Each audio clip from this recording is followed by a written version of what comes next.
अभी आप लोगों ने एक केरला स्टोरी नाम की एक मूवी देखी होगी, कितने लोगों ने देखी?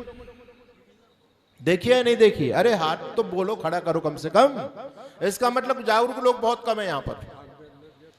2-3 मूवी आप लोग जरूर देखिएगा। हालांकि मैं कभी नहीं देखता, लेकिन मैंने अपने जीवन में 3 मूवी देखी अब तक। एक है कश्मीर फाइल, एक है केरला स्टोरी। और ये केरला स्टोरी स्टोरी नहीं है, ये हकीकत है, इतिहास है। केरला स्टोरी के अंदर आपकी 32,000 हिंदू लड़कियों को कन्वर्ट करके मुसलमान बनाया गया और उनके साथ में व्यभिचार किए गए। उनको केवल बच्चा पैदा करने की मशीन के रूप में इस्तेमाल किया गया। और जब उनके साथ में ज्यादती की जा रही थी तो उन लड़कियों की बड़ी दुर्गति हुई। और बंधुओं, उनको जब अपने जीवन से घृणा होने लग गई तो उन्होंने सोचा कि इस जीने से तो मौत भली है। उन्होंने प्रतिकार शुरू किया अपने ऊपर होने वाले जुल्म पर। और जब उन्होंने प्रतिकार किया तो उन कठमुल्लों ने उनको मार दिया, उनको काट दिया और उनके शरीर के अंगों को निकाल करके बेच दिया। और उनके खोखले कंगाल, इसको नर कंकाल को सीरिया और यमन के जंगलों में शेर चीतों को खाने के लिए फेंक दिया। कितनी बड़ी संख्या है? 32,000 लड़कियां हैं वो, 32,000। लेकिन मैं लौटना चाहता हूं, मैं आपको बताना चाहता हूं ये 32,000 लड़कियां विधर्मी क्यों बनी। आप लोग उसको देखिए, आपकी जो है ना, आपकी बुद्धि झंकृत हो उठेगी, आपके दिमाग के पर्दे खुल जाएंगे।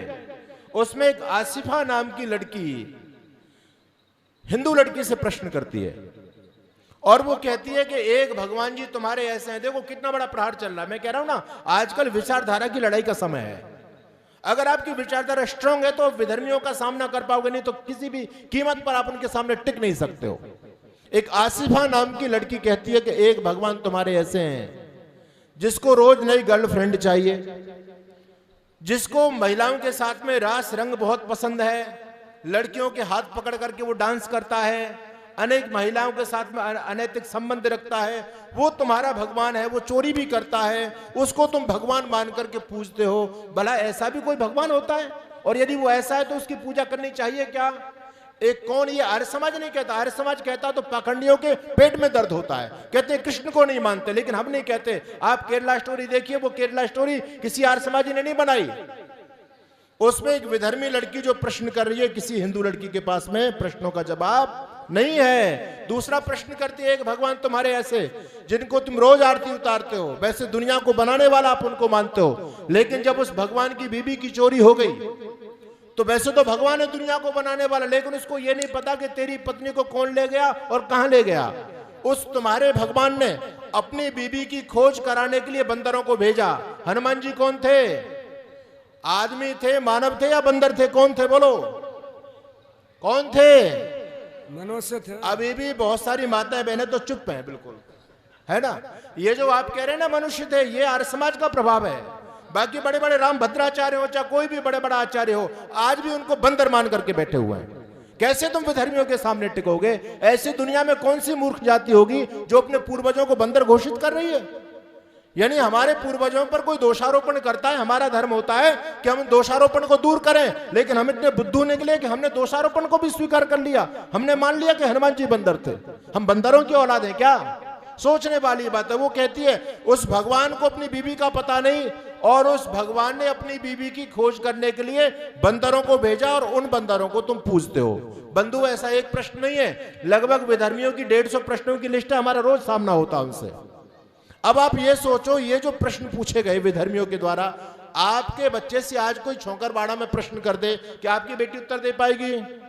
नहीं दे पाएगी। तो फिर क्या होगा? उनके सामने विवश होकर के उनको धर्म परिवर्तन करना पड़ेगा। केरला स्टोरी में जो हजारों की संख्या में आपकी बेटियां विधर्मी बन गई, उसका सबसे बड़ा कारण यह था कि वो विचारधारा की लड़ाई में उन विधर्मियों के सामने नहीं टिक पाई, क्योंकि सनातन की विचारधारा जो भी परोसी जा रही है उस विचारधारा में कोई दम नहीं है, कोई तर्क नहीं है। हालांकि हमारी जो रियल सनातन की विचारधारा है वो बड़ी बलवान है, बड़ी स्ट्रांग है, वो पूरी तरह से लॉजिकल है, साइंटिफिक है। लेकिन वो विचारधारा केवल आर्य समाज लेकर के चलता है। उस विचारधारा को आप जानना चाहते हो, सत्यार्थ प्रकाश पढ़िए। बाकी आज जितने भी ये धर्मगुरु घूम रहे हैं, ये दुनिया को बेवकूफ बनाते हैं, ये धर्म के बहुत बड़े माफिया हैं, ये अपनी दुकान खोल करके तुमको उल्लू बना रहे हैं। इन लोगों से धर्म की रक्षा कदापि संभव नहीं है। आप लोग ये समझते हो कि कथा के अंदर लाखों की भीड़ हो गई, वहां जय जय श्री राम के लोगों ने नारे लगा दिए तो हिंदू राष्ट्र बन जाएगा? अरे श्री राम के नारों से हिंदू राष्ट्र बनने वाला नहीं है। ये हिंदू राष्ट्र बनेगा तो भगवान श्री राम के पद चिन्हों पर चल करके बनेगा। ऐसी मूर्खता समाज में परोसी जा रही है और जिनके करोड़ों करोड़ों फॉलोवर हैं, आप देखो आपका धर्म संस्कृति कैसे बचेगी। कहना पड़ता है विवश होकर के हमको। अभी एक वीडियो वायरल हो रहा था एक महाशय जी का, नाम है अनिरुद्धाचार्य। वृंदावन में बहुत बड़ा आश्रम है और उनके करोड़ों फॉलोवर हैं। मेरी वंदनीय मातृशक्ति बैठ के, लेकिन मैं कहने का साहस कर रहा हूं। उस गुरुजी से पूछा, अभी आप लोग देखिएगा वीडियो, ऐसी बात बोलते हैं हंसी आती है, लेकिन लोगों की बुद्धि पर पत्थर पड़ गए। कोई सोचने के लिए तैयार नहीं कि व्यास क्या बोल रहा है। एक व्यक्ति ने कहा कि गुरुजी, वो शंका समाधान करते हैं, गुरुजी पुरुष साष्टांग प्रणाम कर सकता है, क्या महिलाएं भी साष्टांग प्रणाम कर सकती हैं? तो अनिरुद्धाचार्य का बड़ा लॉजिक सुनिए, क्या गजब का उत्तर देते हैं, क्या वैज्ञानिक उत्तर देते हैं। वो कहते हैं महिलाओं को साष्टांग प्रणाम नहीं करना चाहिए। गुरुजी क्यों नहीं करना चाहिए? जिज्ञासु ने प्रश्न किया एक बेटी ने। तो कहते हैं कि बहन इसलिए नहीं करना चाहिए, ऐसा कहा जाता है, ऐसा कहा जाता है। वो भी ढो रहे हैं, बुद्धि उनकी भी स्वीकार नहीं कर रही इस बात को। कैसी बात में जो बोल रहा हूं ये बात लॉजिकल है या नहीं, वो भी लिखी लिखाई बातों को बोल रहे हैं। कहते हैं ऐसा कहा जाता है यदि स्त्री साष्टांग प्रणाम करेगी तो जैसे ही उसके स्तन धरती से स्पर्श होंगे तो धरती माँ उसके स्तनों को बोझ नहीं सह पाएगी, धरती फट जाएगी। इन बेवकूफों को पूछा जाए, इस धरती पर ट्रेनें चल रही है, कुंटलों माल ढोने वाले वाहन चल रहे हैं, ये धरती उनके वजनों को सह रही है। और तो और हम सभी पहले धरती में ही तो सोते थे, धरती मैया की गोद में सभी रहते थे, तो क्या हमारी माताएं नीचे नहीं सोती थी? धरती फट गई थी क्या? क्या बेवकूफ की बातें दे रहे हैं। इनके लॉजिक को सुनकर के विधर्मी लोग हंसते हैं, बोले ये इनका सनातन धर्म है, ये इनके धर्म गुरु हैं, ये सनातन की रक्षा कर पाएंगे क्या? अभी कुछ समय पहले एक लड़की ने पूछा, गुरुजी हमारे सनातन धर्म में प्याज लहसुन खाना वर्जित बताया जाता है, ऐसा क्यों? हमको प्याज लहसुन खाना चाहिए नहीं खाना चाहिए? गुरुजी का वैज्ञानिक उत्तर सुनिए। गुरुजी कहते हैं बिल्कुल नहीं खाना चाहिए। अरे गुरुजी क्यों नहीं खाना चाहिए ये तो बताओ। अब गुरुजी का लॉजिक सुनो। गुरुजी कहते हैं बेटा ऐसा है, ये प्याज लहसुन अच्छी चीज नहीं है, ये राक्षसों की लैट्रिन होती है, इसलिए नहीं खाना चाहिए। अब ये कोई तर्क हुआ क्या?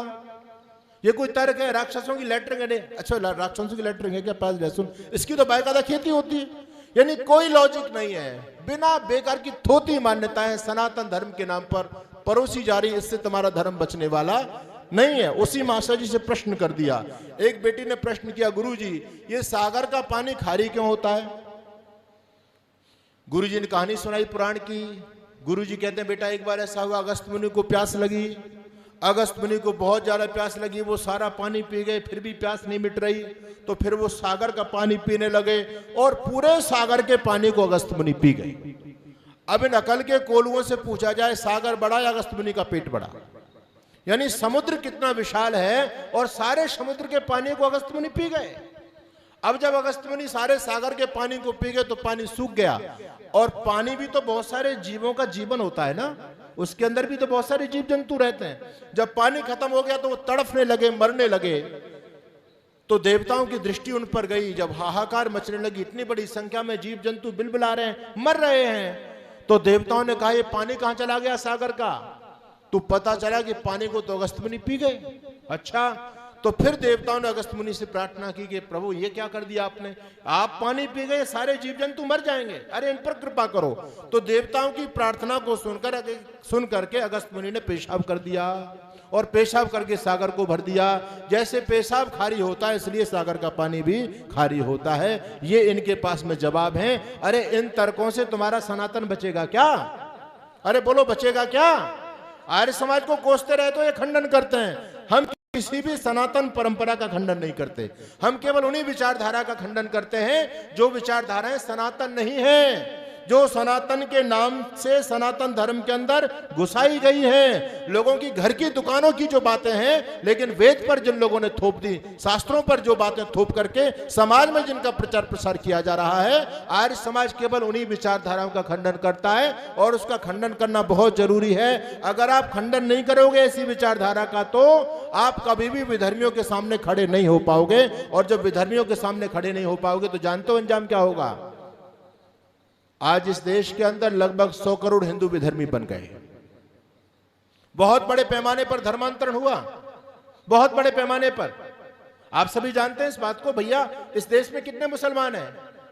35 करोड़, अरे 30 करोड़ मान लो भैया, 35 मत मानो, 30 मान लो, सरकार तो मानती है इतना। ये 30 करोड़ मूल्य कहां से आ गए देश में? ये सारे अरब के हैं क्या? ये सारे अपने ही तो हैं, कन्वर्ट हुए तो हैं सारे के सारे। ओवैसी को सुन लो, किसी को भी सुन लो, सभी कहते हैं हमारे पूर्वज सभी हिंदू थे। अच्छा, 30 करोड़ आपके भारत में, 25 करोड़ पाकिस्तान में, वो कहां से आ गए? आपके ही तो हैं, वो भी तो अलग ही हुए हैं। बांग्लादेश में 20 करोड़, वो कहां से आ गए? वो भी तो आपके हैं। आसपास के देशों पर, मुल्कों पर दृष्टिपात कीजिए, सारे के सारे मुसलमान, कोई अरब का आया हुआ नहीं है, वो सारे अपने लोग कन्वर्ट हुए हैं। इतनी बड़ी संख्या में लोग कन्वर्ट हो गए। अच्छा, कन्वर्ट जो हुआ उसका कारण क्या था, आपने कभी सोचा? हमारे उपदेशक लोग कहते हैं जिनको जान प्यारी थी वो मुसलमान हो गए और जिनको आन प्यारी थी वो कुर्बान हो गए, है ना। डर की वजह से लोगों ने धर्म परिवर्तन किया। लेकिन मैं इस बात से सहमत बिल्कुल भी नहीं हूं। ऐसा कोई एग्जाम्पल हो सकता है कि कहीं ऐसी कोई घटना घटित हो गई हो कि लोगों ने डर करके, मुसलमानों के जो ना तलवार की धार से डर करके धर्म परिवर्तन कर लिया हो। लेकिन बंधुओं, मैं आपको बताना चाहता हूं, ये वीर भूमि है, क्षत्रियों की भूमि है, ये बलिदानियों की भूमि है। हमारे देश में जब विधर्मी लोग आए तो हमारे देश के लोगों को उन्होंने कन्वर्ट करना चाहा, लेकिन हमारे देश का व्यक्ति धर्म से पतित नहीं हुआ। छोटे छोटे बच्चे सरहिंद की दीवारों में जिंदे चुनवा दिए गए। क्या नाम था? फतेह सिंह और जोरावर सिंह। आप कभी जाइए पंजाब की वो सरहिंद का किला देखने, वो मोटी मोटी प्राचीरें आज भी वहां पर इस बात की साक्षी हैं कितना बड़ा जुल्म हमारी जाति पर किया गया। लेकिन उन बच्चों ने धर्म परिवर्तन नहीं किया। जब जब हम पर संकट आया, इस पगड़ी ने बलिदान दिया। पगड़ी का संकेत मैं अपने सरदार भाइयों की तरफ कर रहा हूं। आज भले ही वहां विकृति आ चुकी है, लेकिन वो हमसे अलग नहीं थे, वो हमारे भाई थे, वो भी आर्य थे। गुरु गोविंद सिंह कहते हैं, जो तुम शिष्य हमारे आरज, देवो शीस धर्म के कारज। अगर तुम आर्य हमारे शिष्य हो तो धर्म के लिए शीस कटाना, सनातन धर्म की रक्षा के लिए उन लोगों ने बलिदान दिया है। लेकिन मैं कहना चाहता हूं, वो कभी डरे नहीं। जब जब हम पर संकट आए, इस पगड़ी ने बलिदान दिया, गुरुओं ने मस्तक चढ़ा दिए, अपने प्राणों का दान किया। कुछ को आरे से चिरवाया। कितनी भयंकर यात्रा दी गई थी। किसको चीरा गया था? बीच से ऐसे खड़ा करके ऐसे आरा चलाया गया, 2 भागों में काट दिया। भाई मतीदास को काटा गया था। कुछ को आरे से चिरवाया, कुछ को रुई से जलवाया, शरीर पर रुई लपेट करके आग लगा दी।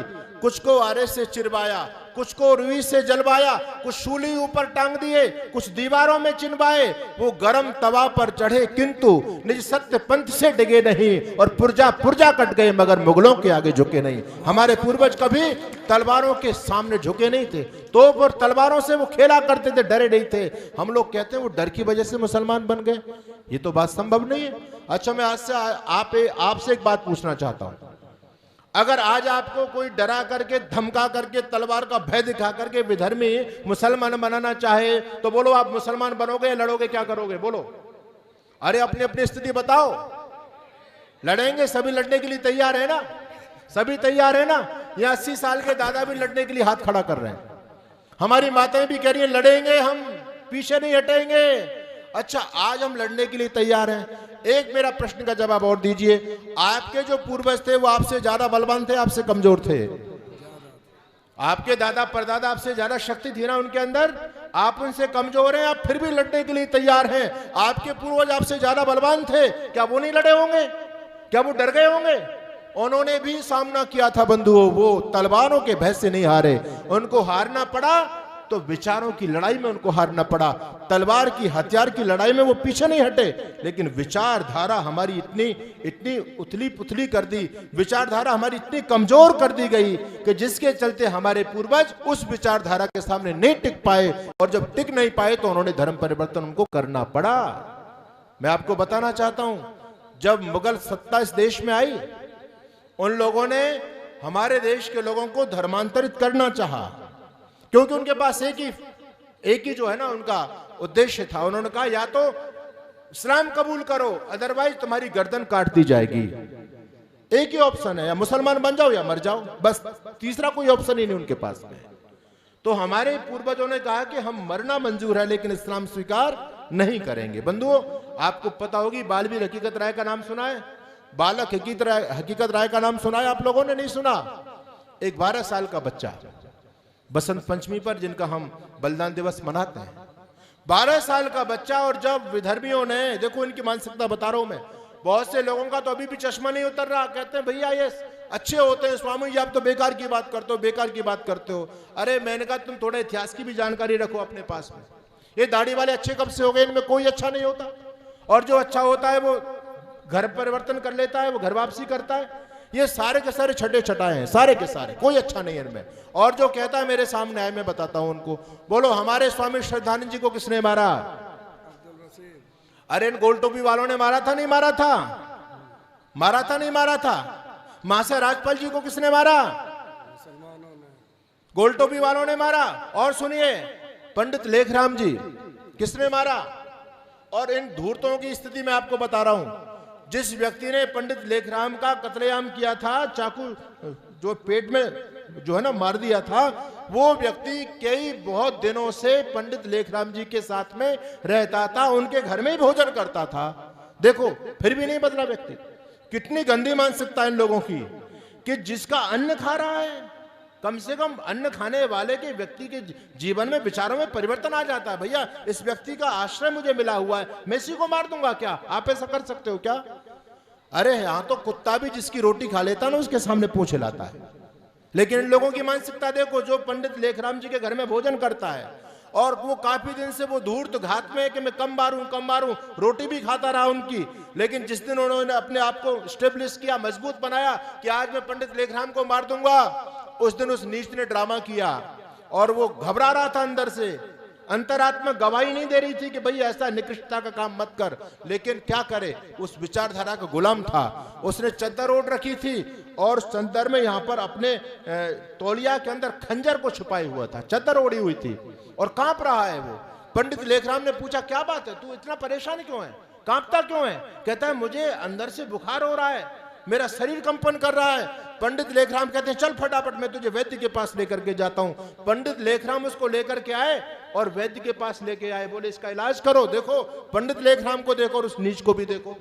पंडित लेखराम उसको इलाज के लिए लेके जा रहे हैं और उस डॉक्टर ने कहा कि इनको इंजेक्शन देना पड़ेगा। अब इंजेक्शन के लिए उसका कंबल वंबल उठाया जाता तो उसकी पोल खुल सकती थी। उस नालायक ने कहा कि नहीं नहीं इंजेक्शन मत देना मुझे, डॉक्टर साहब मुझे कुछ गोली दे दो, मैं इंजेक्शन नहीं लगवाऊंगा। डॉक्टर कहता है नहीं लेखराम जी इसको इंजेक्शन दे दिया जाए। लेकिन लेखराम जी ने कहा नहीं कोई बात नहीं, ये मना कर रहा है, इसको तुम गोली दे दो, इंजेक्शन नहीं लगाना चाहता मत लगाओ।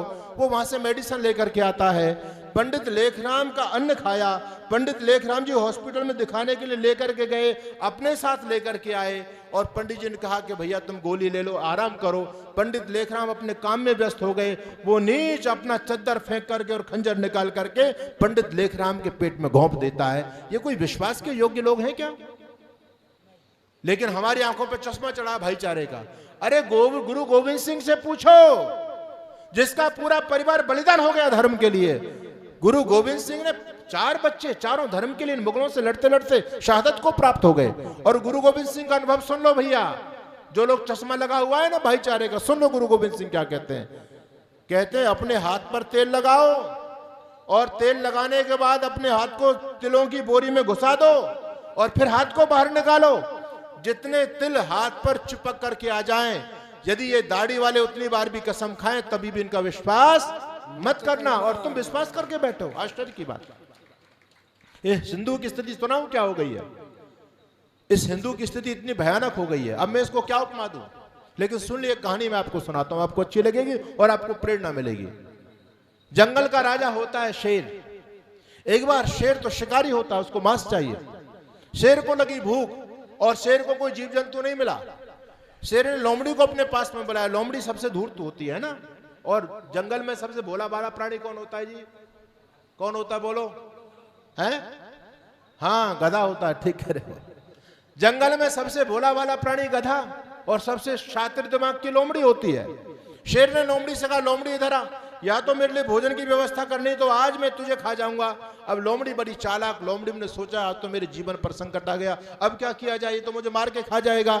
अब लोमड़ी ने किसी को बेवकूफ बनाने के लिए कौन मिल सकता है, लोमड़ी सीधी गधे के पास में गई और लोमड़ी ने गधे को कहा देख गधा भैया, तू बहुत देर बोझ ढोते ढोते मर चला, लेकिन आज तेरे जीवन में सौभाग्य का दिन आया है, आज मैं तुझे जंगल का राजा बनवा सकती हूँ। गधे ने कहा तू मुझे बेवकूफ समझती है, मैं गधा तो हूं पर इतना बड़ा गधा भी नहीं हूं। मैं जंगल का राजा कैसे बन सकता हूं? जंगल का राजा तो शेर होता है। लोमड़ी कहती है हाँ हाँ, अब तक जंगल का राजा शेर होता था, लेकिन आज शेर ने घोषणा कर दी है कि अब मैं बूढ़ा हो चला हूं, आज से मैं राजपाट छोड़ रहा हूं। अब तू जिसको लेकर के आएगी मैं उसी को राजा घोषित कर दूंगा। भैया चल, मैं तुझे राजा बनवा करके लेके आती हूं। ये गधा बेचारा भोला भाला सीधा साधा उस धूर्त लोमड़ी की बातों में आ गया और ये राजा बनने के लिए शेर के पास चल दिया। अब शेर को कौन सा राजा बनाना था? शेर तो भूखा बैठा था। माताओं बहनों, जैसे गधा सामने आया, शेर ने एकदम हमला किया गधा पर और गधा मंजर को एकदम समझ गया। गधा ने दुलत्ती फेंकी और अपना बुरी तरह से चिल्लाया। और जब गधा चिल्लाता है तो उसकी चिल्लाने में बड़ी ताकत लगती है, बहुत तेजी से चिल्लाता है। शेर भी थोड़ा सा सहम गया, बोले ये कौन सा प्राणी आ गया भैया। और गधा भगा बुरी तरह से अपनी दुलत्ती उड़ाते उड़ाते, और बंधु गधा बच तो गया, लेकिन जैसे झड़प हुई थी तो शेर ने गधे के कान काट लिए। अब शेर ने जब गधे के कान काट लिए तो गधे के कानों से खून बह रहा है और गधा भक्कर के जैसे तैसे अपने जो है ना ठिकाने पर पहुंच गया। गधा ने भगवान का शुक्रिया किया कि प्रभु आज तो बच गया, तेरी बड़ी कृपा रही, नहीं आज तुम्हें मारा जाता। ये लोमड़ी बड़ी धूर्त है, मुझे बहका करके लेके गई। थोड़ी देर में लोमड़ी फिर गधे के पास में आ गई और कहने लगी गधे तू भक्कर के क्यों आया वहां से?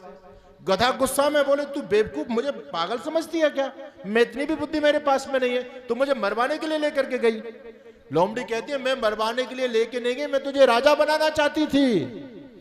गधे ने कहा लोमड़ी मेरे में इतनी बुद्धि है, मैं इतना गधा भी नहीं हूं, मैं समझता हूं, तू मुझे पागल बना रही है। अगर मान ला मैंने तेरी बात मानी में गया, शेर मुझे राजा बनाना चाहता था, तो शेर ने मेरे कान क्यों काटे? लोमड़ी ने कहा तू बिल्कुल गधा ही है बीबी। अरे बेवकूफ, एक बात तो सोच, जब तुझे शेर जंगल का राजा बनाएगा तो तेरे सिर पर अपना मुकुट रखेगा या नहीं रखेगा? और जब मुकुट तेरे सिर पे रखेगा तो तेरे कान आड़े आते हैं मुकुट पहनने में, इसलिए पहले शेर ने तेरे कान काटे, तू परेशान होकर के भाग गया। अब गधा बेचारा गधा, इसकी बात में थोड़ा दम लगा लोमड़ी की बात में। गधा ने कहा हाँ ये बात तो कुछ सही कह रही है। लोमड़ी ने कहा अभी भी मौका है, चल मेरे साथ, अभी भी मौका है। अब गधा इसकी बात में फिर आ गया और माता बहनों फिर दोबारा चल दिया। अब लोमड़ी तो बार बार फंसा के ला रही थी उसको। अब की बार शेर ने फिर हमला किया और फिर हमला किया तो गधा भगा, लेकिन भगते भगते शेर के मुंह में गधे की पूंछ आ गई और गधा ने भी ताकत लगाई, शेर ने भी ताकत लगाई, अपनी तरफ खींचना चाहा, लेकिन गधा भाग गया और गधे की पूंछ पाट ली शेर ने। और गधे की पूंछ शेर के मुंह में, गधा भाग गया।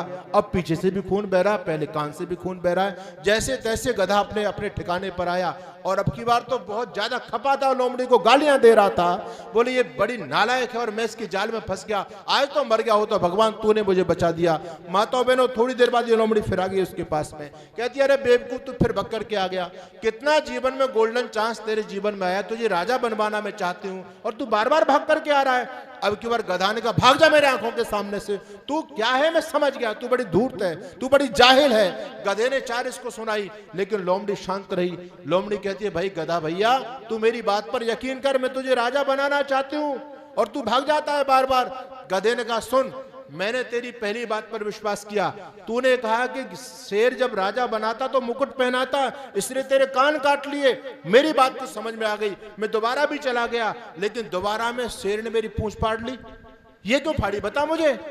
तो लोमड़ी ने कहा रे गधा तू बिल्कुल मूर्ख ही है, अरे भले आदमी जब तू जंगल का राजा बनेगा, शेर तुझे सिंहासन पर बिठाएगा तो तेरी पूंछ आड़े नहीं आएगी क्या, सिंहासन में बैठने में दिक्कत करेगी, इसलिए शेर ने तेरी पूंछ हटाई।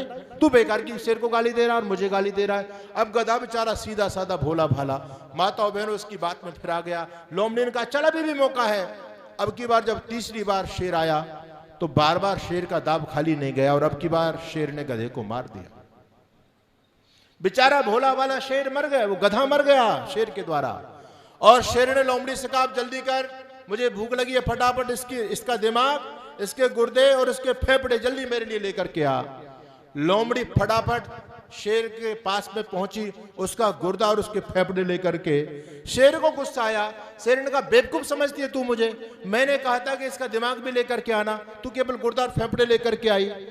तो उस लोमड़ी ने बड़ा गजब का उत्तर दिया, कहती है सम्राट तो आप कैसी बात करते हो, अगर इस बेचारे में दिमाग होता तो एक बार कान फटवाने के बाद में, पूंछ पड़वाने के बाद में तीसरी बार तुम्हारे पास मरने के लिए आता क्या, इसमें बेचारे में दिमाग कहां था। यही स्थिति इस हिंदू जाति की हो गई है। इन विधर्मी लोगों ने तुम्हारे लाखों मंदिर तोड़े, तुम्हारे लाखों नगर जलाए, गौ माता की गर्दन पर दुधार चलाई, कितनी माँ बहनों का सतीत्व उन लोगों ने लूटा, छोटे छोटे बच्चों को फेंक करके ऐसे हवा में उछाल करके और नीचे से भाले के नेजे पर इन लोगों ने ले लिया। कितना बड़ा नरसंहार किया, लेकिन आज भी हिंदू आंखों पर पट्टी बांध करके प्रेम और भाईचारे की आस लगा करके बैठा है। बंधु, अरे अपनी आंखों को खोलो। मैं कह रहा था आप जाइए, गुरु गोविंद सिंह के मासूम मासूम बच्चों को जिंदा दीवारों में चुन गए, लेकिन धर्म परिवर्तन नहीं किया।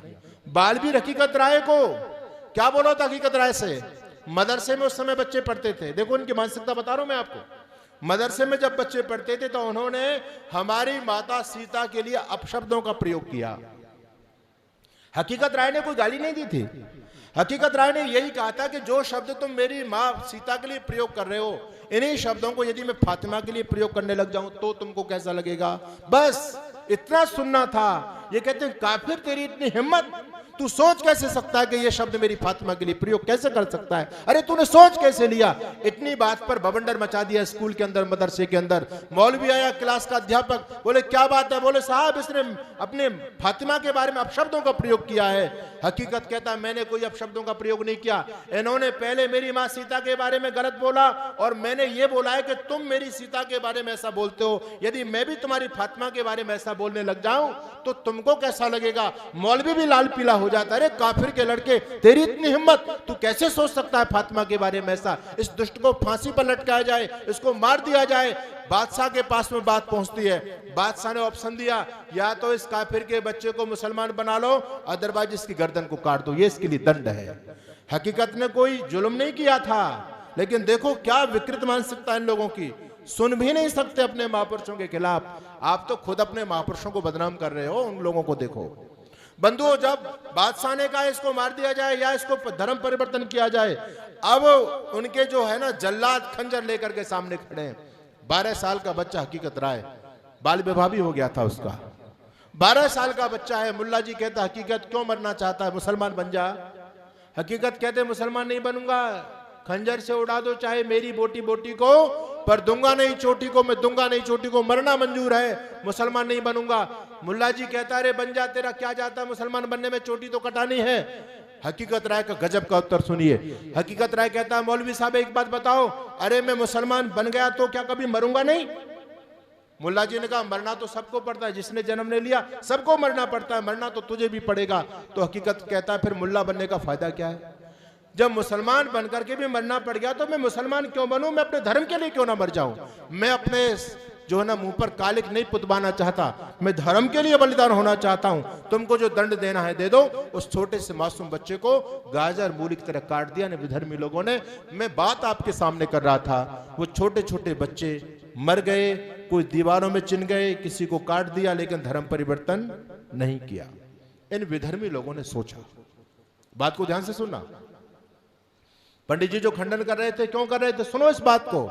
इन विधर्मी लोगों ने सोचा कि ऐसे इन काफिरों को कब तक तलवार से काटते रहेंगे हम? ये तो मरने के लिए चले जाते हैं, प्राणों का मोह नहीं है, बूढ़ा हो चाहे बच्चा हो, मरने के लिए सामने खड़ा है, धर्म परिवर्तन नहीं करता। भैया हम मांगते क्या? चोटी के बाल मांगते हैं, यज्ञोपवीत के 3 धागे मांगते हैं, लेकिन मर जाते हैं, मरने के लिए चले जाते हैं, चोटी नहीं कटाते। क्या किया जाए? कब तक तलवारों से काटते रहेंगे? इन लोगों ने सोचा कुछ ऐसा काम करो जिससे ये लोग अपने आप ही अपनी चोटी और जनेऊ कटा दें। इन लोगों ने जब स्टडी की तो उन्होंने जाना कि भैया ये भारत के बच्चे अपने पूर्वजों के पुण्य प्रतापी जीवन को पढ़ते उनसे जुड़े हुए हैं, अपनी संस्कृति से जुड़े हुए हैं। तो उन लोगों ने क्या काम किया? उन्होंने आपके धर्म ग्रंथों पर हमला बोला। बात समझ में आ रही है आपके? उन्होंने आपके धर्म ग्रंथों पर हमला बोला। ये पुराण क्या थे? पुराण का मतलब होता है इतिहास। इन पुराणों में सब इतिहास भरा हुआ था, भगवान शिव का, भगवान गणेश का, सभी भगवान कृष्ण का, सब पुराणों में इतिहास था। इन लोगों ने हमला बोला और सारे पुराणों में मिलावट कर दी, आपके सारे महापुरुषों को कलंकित कर दिया। ध्यान रखिए, शब्दों को ध्यान से सुनिए। आपका कोई भी देवी देवता, आपका कोई भी भगवान इष्ट देव, कोई महापुरुष सही रूप में नहीं बचा है। इतनी बड़ी दुर्गति की है, कोई ऋषि किसी कन्या के पीछे भाग रहा है। ब्रह्मा जी ने अपने दोनों पुत्रियों के साथ ही दुराचार कर दिया। क्या बात चल रही है बताओ आप? कैसे टकराओगे आप? सोचो, ये विधर्मी जब इस देश में आए तो इन्होंने सोचा कि भारत भूमि तो संतों की भूमि है, सिद्धों की भूमि है, तपस्वियों की भूमि है, यहां पर तो ब्रह्मचर्य को स्थान दिया जाता है, ब्रह्मचर्य की पूजा की जाती है। लेकिन हमारे पैगंबर तो डूबे पड़े हैं, उन्होंने बूढ़े आदमी ने ना 6 साल की लड़की को आयशा को छोड़ा, ना 40 साल की महिला को छोड़ा, है ना। 43-44 शादियां मोहम्मद ने अपने जीवन में की। उन्होंने सोचा कि भारत के तो वो महापुरुष हैं कृष्ण, जिन्होंने केवल एक पत्नी से विवाह किया और बाकी पत्नियों को कभी भी गलत दृष्टि से नहीं देखा। एक पुत्र को जन्म दिया कृष्ण ने। एक तरफ हमारा पैगंबर है, एक तरफ इनका कृष्ण है, एक तरफ इनका राम है, जो एक पत्नी व्रतधारी थे। तो इनके सामने हम अपने धर्म की बात कैसे करेंगे? ये तो बोलने नहीं देंगे हमको। बंधुओं, इन लोगों ने षड्यंत्र किया और इन्होंने मनमाने ग्रंथ लिखवाए। ध्यान रखना, मनमाने ग्रंथ लिखवाए, मनमाने श्लोक बनवा करके आपके पुराणों के अंदर ऐड किए गए। आज कृष्ण को क्या मान करके बैठे हो आप? छलिया, चोर, जार, शिखामणि, व्यभिचारी, चोर। कौन कह रहा है? हम कह रहे हैं कृष्ण को। कहां हमारी बुद्धि चली गई? दुनिया में कोई बेवकूफ जाति है तो वो हिंदू जाति है, और इसलिए बेवकूफ है कि हिंदू जाति खुद अपने पूर्वजों का मजाक उड़ाती है, अपने पूर्वजों को खुद बदनाम करती है और बदनाम करके खुश होती है, और अपने पूर्वजों के गंदे चरित्र को सुनने के लिए यहाँ पर पंडाल सजाए जाते हैं। व्यास महाराज आते हैं, लाखों लाखों रुपए की दक्षिणा लेकर के जाते हैं, और व्यास जी क्या सुनाते हैं? रात शाम सपने में आ गए दहिये पे गए सर, रात शाम ने चुनरी पकड़ी, चुनरी होगी फर, ये चल रहा है। अरे तुम्हारा सत्यानाश तो होगा, तुम बचोगे कैसे? जो जाति अपने महापुरुषों के पुण्य प्रतापी जीवन को कलंकित कर रही है, आज खुद कलंकित कर रही है। आज कैसे तुम विधर्मियों के सामने टिक पाओगे? सोचो। एक मुल्ला जी मेरे से कह रहा है तुम कितनी भी ताकत लगा लो, कितना भी जोर लगा लो, बचने वाले नहीं हो। मैंने कहा क्यों मुल्ला जी? कहता है देखो, हम 4 बीवी रखते हैं, तुम्हारे पेट में दर्द होता है, ये मुसलमान 4 बीवी करते हैं, लेकिन तुम अपने पैगंबर को फॉलो नहीं करते। तुम्हारा पैगंबर कृष्ण कितना रखता था? 16,108। हमारी तो 4 बीवी हैं, और तुम्हारे कृष्ण की कितनी थी? 16,108। बोलो मुल्ला जी के जवाब दे पाओगे क्या? नहीं दे पाओगे। ऐसे ऐसे बेवकूफ लीपापोती की बात करते हैं। एक बड़ी कथाकार को मैं सुन रहा था, कहती है 16,108 ये बीबी नहीं है, ये वेद की ऋचाएं हैं 16,108। अब इन बेवकूफों को कौन समझाए कि वेद में तो 20,379 ऋचाएं हैं भाई। एक वेद को ले लो तो भी नहीं होती, 2 वेदों को ले लो तो भी नहीं होती। हमारे यहाँ वेदी होते थे, द्विवेदी होते थे, त्रिवेदी होते थे, चतुर्वेदी होते थे, जो वेदों के ज्ञाता होते थे। ये तो किसी भी वेद में नहीं बैठते। तो लीपापोती करने से बचने वाले नहीं हो बंधुओं। इसलिए आज आवश्यकता है आर्य समाज से जुड़ने की। आर्य समाज के झंडे के नीचे आ जाओगे तो बच जाओगे, अपनी बहन बेटियों की इज्जतों को बचा लोगे, बच्चों को बचा दोगे, नहीं तो बचने का दूसरा कोई ऑप्शन नहीं है। ये इतने बड़े पैमाने पर धर्मांतरण हुआ ना, उसका सबसे बड़ा कारण था कि हमारी विचारधारा में दम नहीं था और हमको उनके सामने घुटने टेकने पड़े। हमको शर्मसार होकर के, कितने बहन बेटियों के पास में, मेरे पास फोन आते हैं, मेरे से शंका समाधान होते हैं, कितनी बहन बेटियों को हमने बचाया है? किसी भी बहन बेटियों के पास में विधर्मियों के प्रश्नों का उत्तर नहीं है। सोचिए आप। और कोई भी पाखंडी जवाब नहीं दे सकता, कोई सेटिस्फाई नहीं कर सकता उनको।